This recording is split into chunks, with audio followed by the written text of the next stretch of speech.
오늘 우리에게 주시는 하나님의 말씀은 신약성서 요한복음 12장 1절에서 3절의 말씀입니다.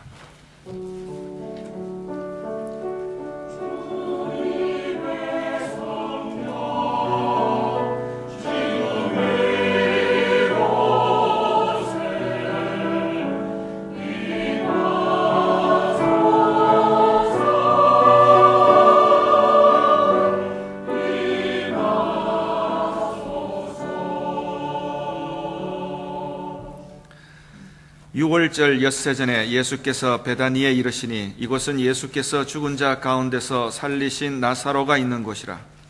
거기서 예수를 위하여 잔치할새 마르다는 일을 하고 나사로는 예수와 함께 앉은 자 중에 있더라. 마리아는 지극히 비싼 향유 곧 순전한 나드 한 근을 가져다가 예수의 발에 붓고 자기 머리털로 그의 발을 닦으니 향유 냄새가 집에 가득하더라. 아멘. 이렇게 올해도 추수감사절을 맞이합니다. 금년 한 해도 하나님이 우리에게 주신 은혜가 참 많습니다. 아마도 우리 모든 성도들의 가정에도 복을 주셨고 어려움 속에서도 하나님의 도우심의 손길로 계속 함께 해 주셨습니다. 우리 교회도 또 우리 성도들을 통해서 교회를 인도하시는 하나님의 은혜를 날마다 체험할 수 있었습니다. 이 모든 일을 생각하면 참 감사합니다. 그런데 추수감사절을 맞이할 때마다 저는 이 감사와 죄송함이 함께 겹칩니다. 하나님께 진심으로 감사드리지만 또 모든 일에 정말 온전히 다 감사드리지 못한 그런 일들이 너무 많아서 하나님께 또 죄송한 마음도 있습니다. 이 시간 우리 함께 서로 인사 나누시면 좋겠습니다. 정말 범사에 감사합시다 하고 한번 인사 나누시면 감사하겠습니다.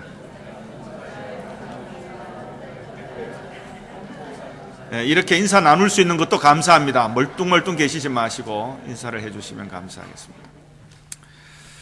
저는 이 감사를 생각하면 오늘 읽은 본문 요한복음 12장에 나오는 베다니 나사로의 집에 감사잔치를 생각할 때가 많습니다. 오늘 본문에서는 아주 짧게 한마디로 적힌 말씀이지만 예수님이 고난을 당하시러 예루살렘으로 올라가시기 전에 베다니 나사로의 집에 머물렀고 지금 거기서 잔치가 벌어졌다는 얘기입니다. 우리가 알지만은 이 나사로의 집은 예수님에게 사랑을 많이 받은 집입니다. 또 청년 나사로는 죽었다가 예수님 때문에 다시 살아난 사람입니다. 그런 가정에서 지금 예수님을 모시고 잔치를 한다는 겁니다. 그 자리에 예수님과 또 죽음에서 살아난 나사로가 앉아 있고 아마도 제자들은 당연히 그 자리에 있었을 것입니다. 어쩌면 마을 사람들 중에서도 많은 사람들이 예수님의 그 말씀을 듣고 함께하기 위해서 자리에 초대됐을 것입니다. 나사로의 누이 마르다는 역시 그 성격대로 부엌에서 음식을 장만하느라고 부지런히 일을 합니다. 또 그 자리에 마리아는 자기의 소중히 간직했던 나드라고 하는 귀한 향유 한 근을 가져다가 예수님의 발에 붓고 자기 머리털로 예수님의 발을 씻겼습니다. 아마도 3절밖에 안 되는 짧은 말씀이지만 그 이야기들을 우리는 그림처럼 머리에 그려볼 수가 있습니다. 그 집에는 향유 냄새가 가득하고 음식이 충만하고 그리고 기쁨이 있을 것입니다. 그런데 이 잔치를 베푼 이 베다니 나사로의 집은 그리 부잣집은 아닌 것 같습니다. 전해지는 일설에 의하면 삼남매가 일찍부터 부모 없이 살았다고 합니다. 그저 하루하루 그렇게 꾸려갔던 가정인데 예수님만 오셨다 하면 활기가 돋고 잔치가 있는 집이 바로 이 집입니다. 어쩌면 오늘의 이 잔치는 죽었다가 살아난 나사로를 그 예수님께 감사하는 마음으로 드리는 그런 잔치였기도 했을 것입니다.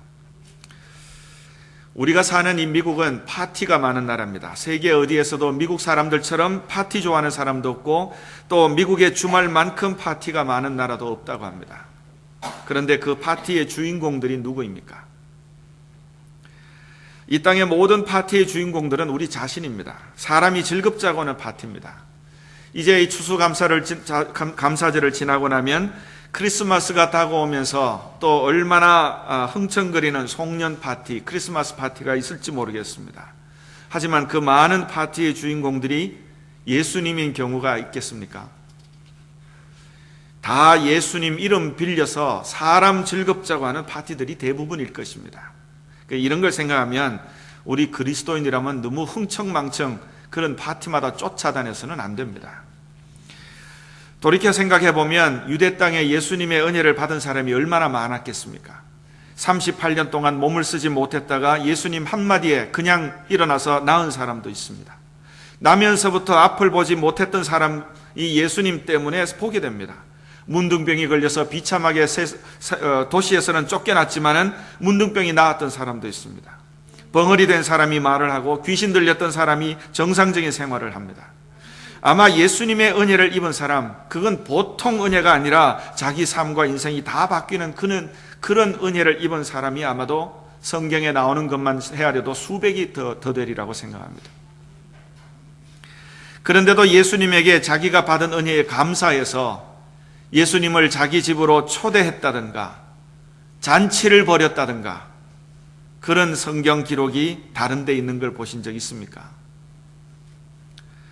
오직 이 요한복음 12장의 베다니의 한 가정만이 예수님을 위해서 잔치를 베풀었다고 기록하고 있습니다. 그걸 생각해 보면 이 사도 요한은 이 잔치의 이야기가 죽은 나사로가 살아난 것만큼 아름답고 귀한 이야기라서 성경에 기록하고 그래서 성경을 읽는 모든 사람들마다 이 감사 잔치에 대해서 알게 해 주신 것이라고 생각을 합니다. 미국의 어떤 명상가가 만화로 글을 발표한 적이 있습니다. 이분이 예수를 믿고 나서 영적인 생활을 하는데 신앙의 여러 단계를 깨달아가는 중에 그 신앙의 단계를 깨달을 때마다 그 이야기를 만화로 비유로 이렇게 적은 것입니다. 이분이 제일 좋아하는 것 중에 하나는 아침에 늦잠 자는 겁니다. 보통 예술한다는 사람이 아침에 일찍 일어나는 사람 없습니다. 어느 날도 아침에 일찍 잠에서 깼는데 어느 날 어떻게 하다가 아침에 일찍 잠에서 깼는데 그러다 보니까 침대에 누워서 꿈틀거립니다. 늦잠 자는 버릇이 있으니까 나지가 않는 겁니다. 그런데 어쩐지 그날따라 하나님이 지금 자기에게 지금 일어나라고 강요하시는 것처럼 느껴지더라는 겁니다. 사실 요즘같이 아침에 쌀쌀할 때 따스한 이불 속에 10분 더 누워있는 거 이게 얼마나 꿀맛입니까? 사람 마음 다 똑같습니다.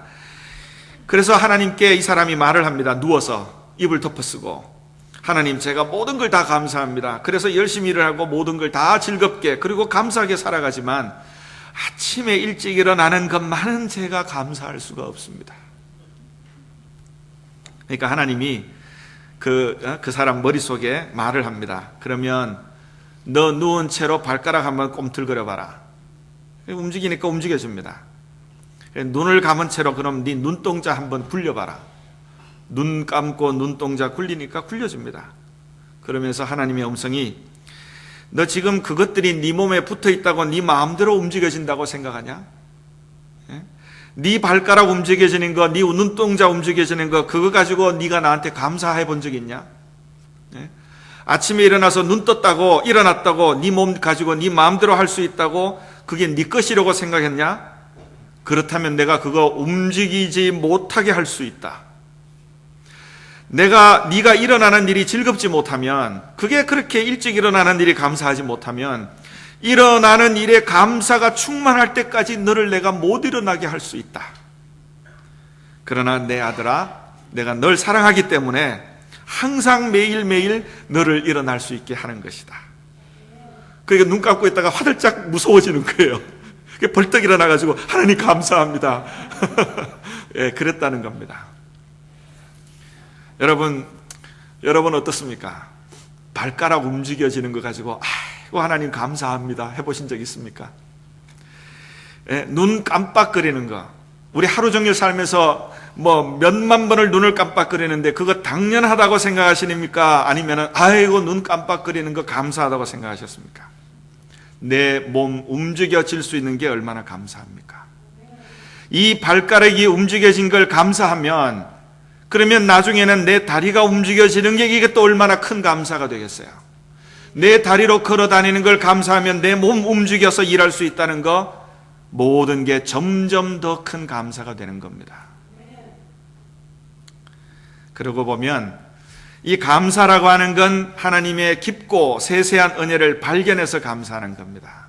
감사는 내가 상상 못할 거대한 것을 받아야 나오는 게 감사가 아니고 내 삶, 내 형편 가운데서 내 발가락, 내 손가락 하나님의 손길을 찾고 발견하는 거 이게 감사라는 겁니다. 왜냐하면 그 어떤 것도 처음부터 내 것이었던 건 없기 때문입니다.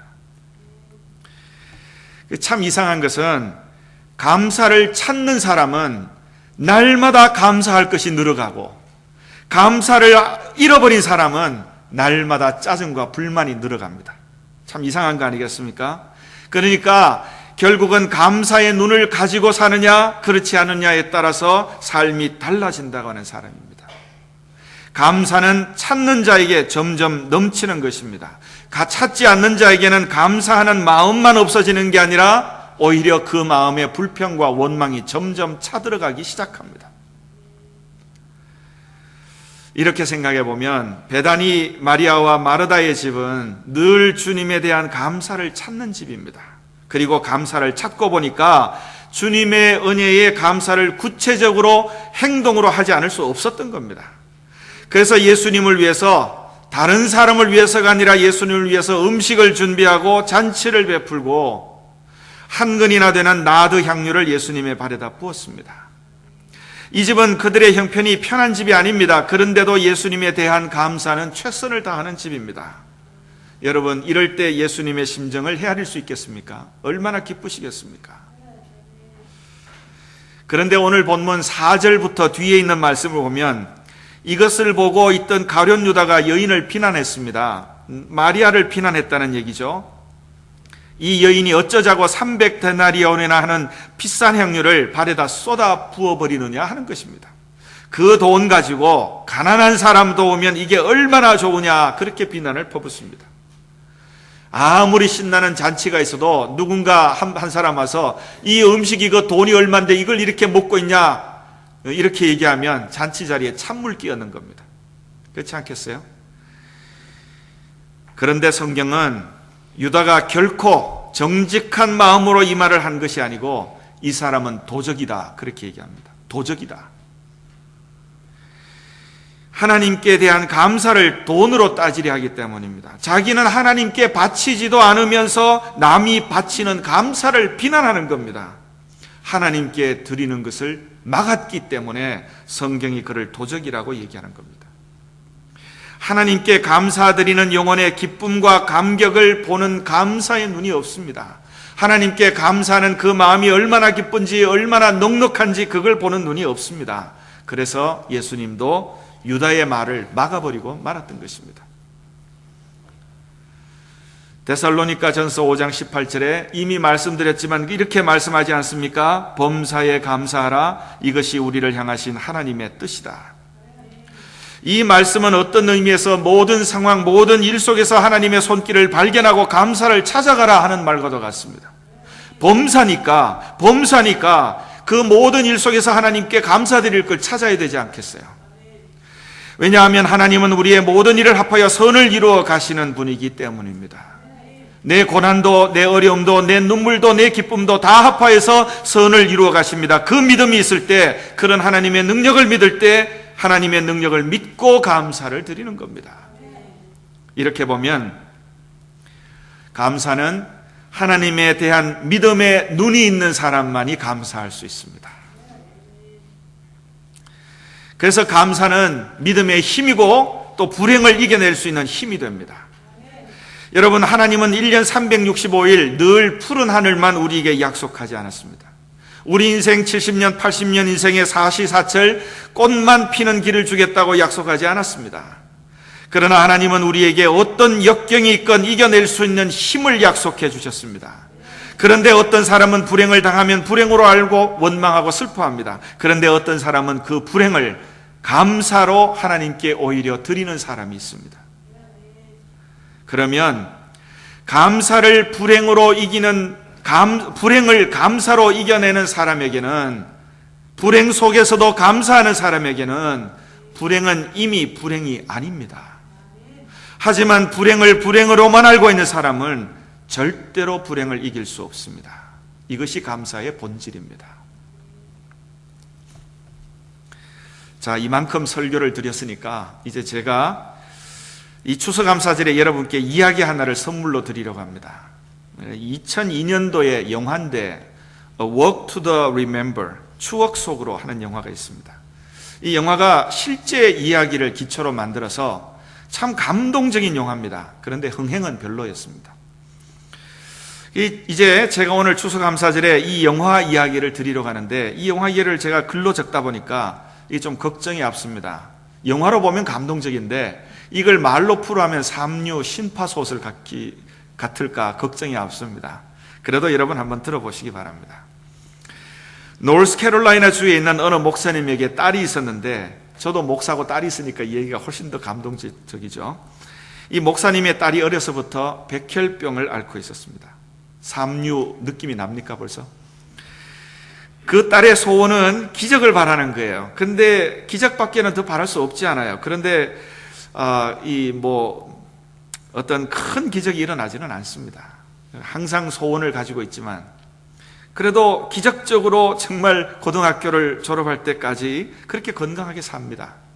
그렇지만 남들은 여름에 옷을 다 이렇게 벗고 시원하게 입고 다니지만 이 학생은 늘 스웨터를 입고 다닐 수밖에 없는 거예요. 그런데 이상하게도 그게 좀 이렇게 가녀리고 예뻐서 그런지 그 여학생을 좋아하는 남학생이 생겼습니다. 처음에는 이제 그가 가까이 다가오면 그저 모른 척 하다가 그 남자가 자꾸 다가오니까, 그리고 친구가 되고 싶다 하니까 자꾸만 계속해서 차갑게는 대할 수 없지 않겠어요? 친구가 됐습니다.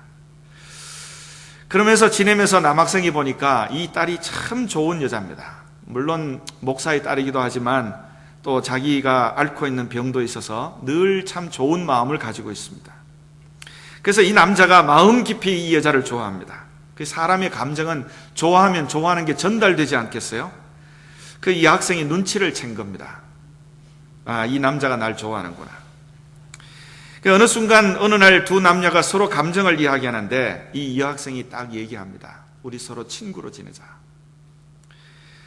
난 남녀 간의 사랑이란 거 그 번거롭고 싫다. 그러니 좋은 친구만 되자. 근데 이 남학생은 이 학생이 너무 좋습니다. 그래서 일단 사랑을 하지 말자 그러면 그렇게 거짓말을 했지만 결국 점점 깊은 사랑에 빠집니다. 그리고 마침내 남자가 사랑을 고백합니다. 그러니 여학생이 이건 약속이 틀리지 않냐, 사랑은 안 된다. 그러다가 끝내 남학생에게 그 비밀을 얘기합니다. 내가 사랑하면 안 된다고 하는 것은 내가 병이 있기 때문이다. 이 백혈병으로 내가 죽을지 모른다. 삼류 신파 물씬 냄새가 납니까? 네. 근데 놀라운 것은 남학생이 그 이후부터 많은 고민을 합니다. 그렇지만 결국 그를 사랑하기로 결정합니다. 심지어 백혈병 환자인 걸 알면서도 결혼을 하자고 얘기합니다. 그런데 이 뜨거운 사랑을, 남자의 뜨거운 사랑을 받으면서 이 여자가 얘기합니다. 나는 하나님이 원망스럽다. 왜 이 젊은 나이에 내가 이렇게 가야 하는지, 남들처럼 대학 졸업하고 사랑하는 사람을 만나고 그렇게 살고 싶은데 내가 왜 어느 젊은 청춘 시절에 어느 순간 내 인생이 끝나야 한다는지 너무너무 마음이 아프다. 좀 더 살고 싶고 당신과 좀 더 행복하고 싶다. 그러니까 이 모든 현실을 안겨준 하나님에게 원망스럽다는 얘기입니다. 그 둘이 그렇게 얘기하면서 괴로워합니다. 그리고는 두 남녀가 어느 순간부터 한동안 만나지를 못합니다. 서로 괴로우니까. 그러니까 이 딸은 깊은 슬픔이 있는 채로 지냈지만 한참 후에 이 여학생이 뜻밖의 남학생을 찾아와서 이렇게 얘기합니다. 나는 나의 이 모든 현실을 받아들이기로 했다. 피하지 않기로 했다.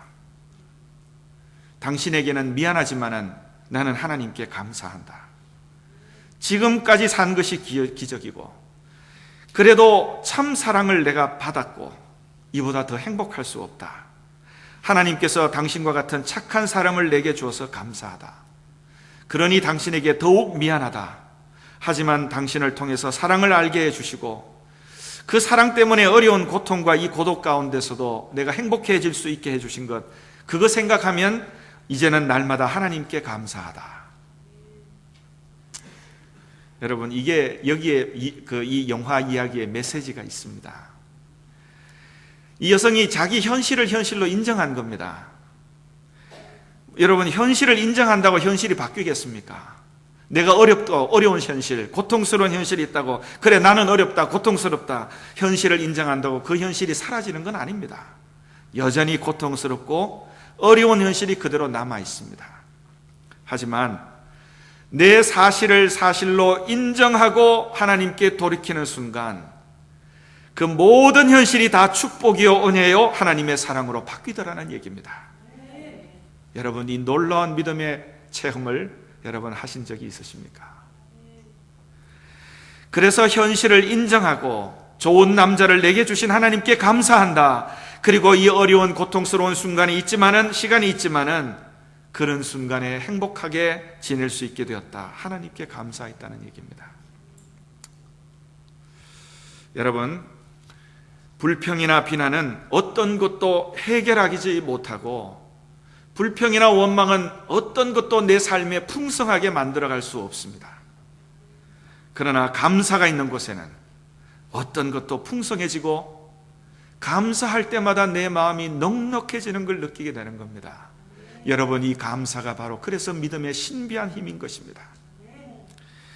우리 가운데 미움도 이겨낼 수 있습니다. 어떤 현실 속에서도 감사는 하나님이 내 하나님 되신다는 것을 체험할 수 있습니다. 이것은 가정도 마찬가지고 교회도 마찬가지입니다. 그래서 성도 여러분, 우리에게는 감사의 눈이 열려야 합니다. 이 가정에, 내가 살아가는 이 가정에, 내 일터에, 내 자녀들에게, 내 가족들에게 뭐가 부족하고 뭐가 없고 뭐가 불평스럽고 이렇게 해서는 아무것도 우리 삶에는 기적이 일어나지 않습니다. 우리 교회도 뭐가 부족하고 뭐가 없고 어떤 것이 모자란다고만 생각해서는 하나님께 영광을 돌릴 수 없습니다. 그러나 내 삶에 이것이 감사하고 이것이 너무나도 하나님께 영광을 돌리게 된다. 우리 교회도 감사의 눈이 열려서 감사의 기쁨이 가득하고 내 삶에, 우리 교회에 주신 은혜가 감사한다. 그럴 때 내 가정과 우리 교회는 힘이 넘치고 풍성하고 넉넉한 하나님의 복이 넘칠 줄로 믿습니다. 이제 우리 교회의 앞길을 인도하시는 하나님을 믿음으로 인해서 감사의 눈이 열리고 또 감사함으로 여러분의 믿음과 삶에 힘이 넘치는 그런 성도, 그런 교회가 되시기를 진심으로 기원합니다. 기도하시겠습니다. 이 시간 기도하실 때 이처럼 하나님 앞에 감사의 잔치를 드렸던 이 놀라운 가정의 이야기가 오늘 내 가정의 얘기가 되기를 진심으로 기도하시기 바랍니다. 많은 재물이 있었어도 아니고 뭐 또 유명한 집이라서도 아닌데 그렇게 하나님께 감사를 드리고 하나님을 기뻐하며 잔치를 드린 것과 같은 바로 그곳이, 그 집이 우리 교회가 되기를 이 시간 진심으로 기도하시기를 바랍니다.